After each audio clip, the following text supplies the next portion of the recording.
Good evening, ladies and gentlemen. This is Bill Stern with the Colgate Shave Cream Sports Newsreel. Colgate Shave Cream and Bill Stern is on the air. Colgate Shave Cream and Bill Stern with stories rare. So now take Bill's advice and you'll look so keen. You'll have a face that's both smooth and clean. Colgate Shave Cream and Bill Stern. The 518th edition of the Colgate Shave Cream Sports Newsreel. Transcribed and featuring America's most famous collector of yarns and stories. Some legends, some hearsay. But also interesting, we'd like to pass them along to you. And to do this, here's radio's #1 sports reporter, Bill Stern. Good evening. Tonight I'm out in Ann Arbor, Michigan, getting ready to broadcast tomorrow's Michigan Army football game. Our guest tonight is lovely Billie Burke, who's replacing Al Jolson. Al Jolson will be on the program next Friday. And tonight our guest is Billie Burke. But first, reel one. Fellas, does your beard fight the razor? Does shaving leave your face feeling irritated or roughed up? Then try Colgate Brushless Shaving Cream. Try it on this swell proposition. There's $1 cash, says Colgate Brushless wins you in a flash. Yep.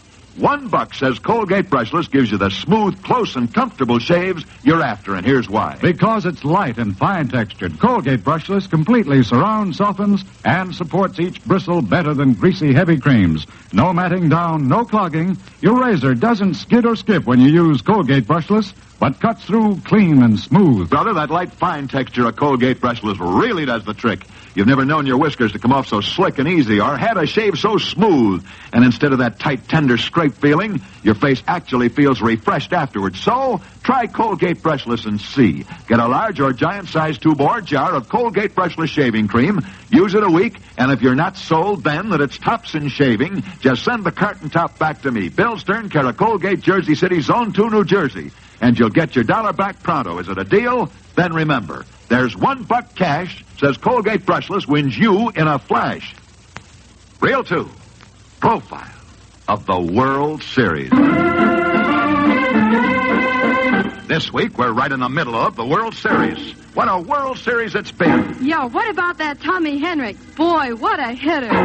Wait a minute. Speaking of hitters in the World Series, did you ever think of the strange jinx that's befallen the men who were the leading hitters in the series? 1906. George Rowe, the batting champion of that series, disappears, never to be heard from again. 1907. Claude Rossman, the batting champion of that series, died in an insane asylum. 1913. Larry McLean, the batting champion of that series, was murdered in a bar room. 1936. Jake Powell, the batting champion of that series, committed suicide.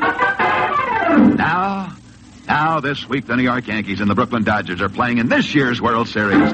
That reminds me that the last time these two teams, the New York Yankees and the Brooklyn Dodgers, met in a World Series, an amazing story came to light. The story of Floyd Bevins. The year was 1947. In that fourth game of the 1947 World Series, between these same two teams that are playing this year, the Brooklyn Dodgers and the New York Yankees, a youngster named Floyd Bevins then was pitching for the New York Yankees. And before a capacity crowd, this young pitcher, Floyd Bevins, proceeded to stun the entire baseball world by not giving up a single hit to the Brooklyn Dodgers through the seventh inning. As the game went into the eighth inning, people all over the stadium were saying, "Hey, this kid's gonna pitch the first no-hitter in World Series history." Do you think he'll make it? The entire world held its breath. Would Floyd Bevins do what no other pitcher had ever done in a World Series? Pitch a no-hitter? In the eighth inning, Floyd Bevins faced three men. 3 up, 3 down. That's why the radio announcer yelled, Ladies and gentlemen, Floyd Bevins is within 1 inning of the first no-hitter in World Series history. 3 more outs, and it's all over. In the ninth inning, Floyd Bevins got the first 2 men out. Everything hinged now on the last man, Cookie Lavagetto. 1 more out, and Floyd Bevins would have the first no-hitter in World Series history. Floyd Bevins wound up. He let the pitch go, and It's a double! Cookie Lavagetto, last man at bat, spoiled Floyd Bevins no-hitter. Yet the incredible part of the story is that Floyd Bevins, who came closer to pitching a no-hit game than any man in World Series history, the following year wasn't even good enough to be up in the major leagues. But speaking of men who did make strange World Series history, let me tell you the story of a baseball player named Jackson, who in one complete World Series handled 30 chances without a single error, hit the only home run in the series, made 13 hits, a record that's never been beaten, drove in the winning run in the third game, scored 4 of his team's 5 runs, was the batting champion of the entire series, and yet he did all these things when he was trying to lose. But the man who did set all those World Series records was Shoeless Joe Jackson, the man who was kicked out of baseball for trying to throw the World Series. But while we're on the subject of men who were thrown out of baseball, let me tell you another strange story of 2 baseball players. Story of James Shannon and Stanley Royce.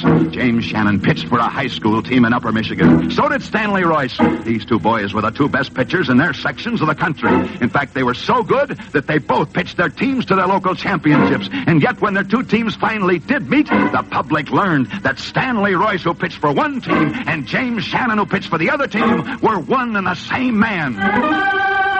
However, I don't think that James Shannon is remembered as a ball player who pitched for 2 teams under 2 different names, but he can never be forgotten as the man who wrote the lovely Missouri Waltz. Way down in Missouri where I heard this melody.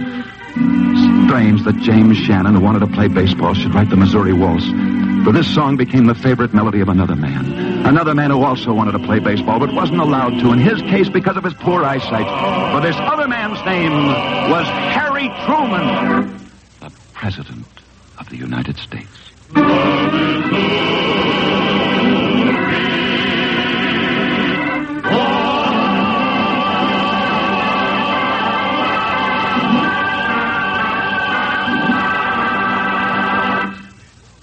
Reel 3, Arthur Gary. For shaves that are really slick, really smooth, really comfortable, try Colgate Brushless Shaving Cream. Remember, there's $1 cash as Colgate Brushless wins you in a flash. And here's why. Because it's light and fine textured, Colgate Brushless Shaving Cream completely surrounds, softens, and supports each bristle.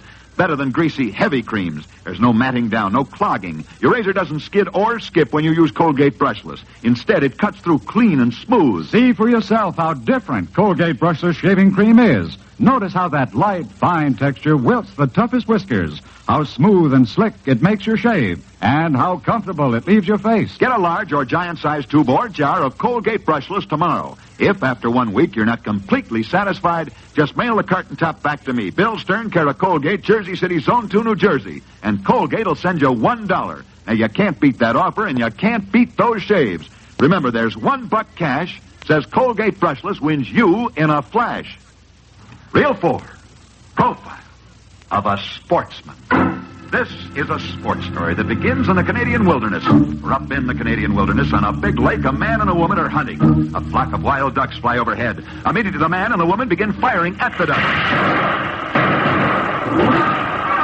Who is this man and woman who are hunting in the wilds of Canada? The man was a great sportsman, a great hunter, a great fisherman. The man was far better known as the man who glorified the most beautiful girls in the world. For his name was Florence Ziegfeld. And the woman with him, the woman was his wife, the famous Billie Burke. And here she is in person, the lovely star, Miss Billie Burke.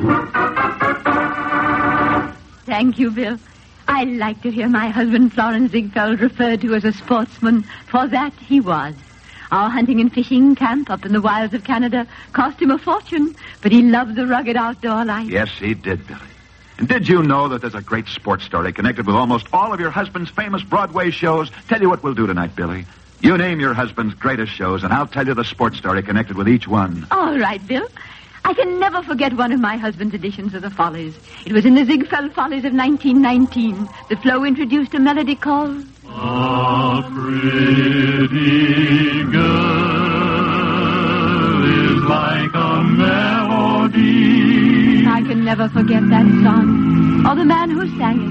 He sang it so beautifully. His name was John Steele. John Steele, who your husband found training to be a professional prize fighter. But how about another edition of your husband's famous Ziegfeld Follies?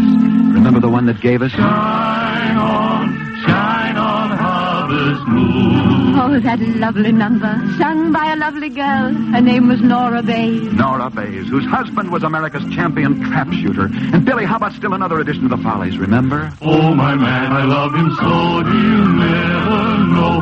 The girl who sang that song of tragedy has since become famous for comedy, Fanny Brice. Fanny Brice, who appeared in the Ziegfeld Follies, along with the ex-heavyweight champion of the world, James J. Corbett. But Billy, what about your husband's other musical shows? Sally. Who could ever forget Sally, with her lovely golden-haired Marilyn Miller, dancing and singing her way to stardom? Marilyn Miller, whose husband Frank Carter was killed racing a car. But I remember another show your husband Florence Ziegfeld planned with Marilyn Miller. Remember? Sunny, stole my heart away. Ooh, makes me dream all day. Of course, I remember. I also recall the boy who danced with Marilyn Miller, the unforgettable Jack Donahue. Jack Donahue was a great dancer. Wanted to be a baseball player, but he only became America's greatest dancer. And what a hit he was. Almost as great a hit as the next musical comedy your husband produced. Rosalie, my darling. Rosalie, my dream. Rosalie, my, what memories that show brings back. For back in those days, my husband was producing one Broadway hit after another. But Florence Ziegfeld wasn't too busy for sports. He rode horseback. He took up boxing. That's why his next musical show featured a comedian who sang... If you knew Susie like I know Susie, oh, oh. Eddie Cantor. My husband loved Eddie Cantor. He presented him so beautifully in whoopee, kid boots. Eddie Cantor, who pranced around the stage so nimbly singing Susie, learned his footwork in foot races on the streets of New York. But, Billy, let's keep moving on down through the years as we remember your husband's shows. The next one was... Rita, life is sweeter, Rita, when you are near. That was a beautiful show, one that Flo was proud of. It almost marked the peak of my husband's career. Yeah, he'd come a long way from his first theatrical venture, in which he presented the world's strongest athlete, Eugene Sandow. But, Billy Burke, I think your husband's greatest show was the immortal Showboat. Old Man River, that old Man River. Not only was Showboat his greatest, but it played in the lovely Ziegfeld Theater that still proudly bears my husband's name. Wait a minute, Billy, wait a minute. Cut the music. You don't mean to tell me, Billy, that you think your husband's name can actually ever be forgotten, do you? I don't know, Bill.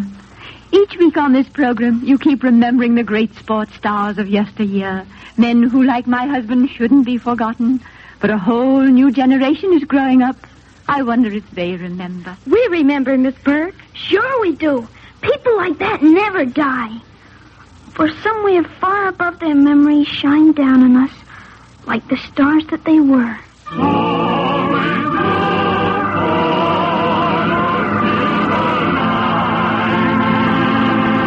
God love you, Billy. God bless you, Bill. And try to find the sunny side of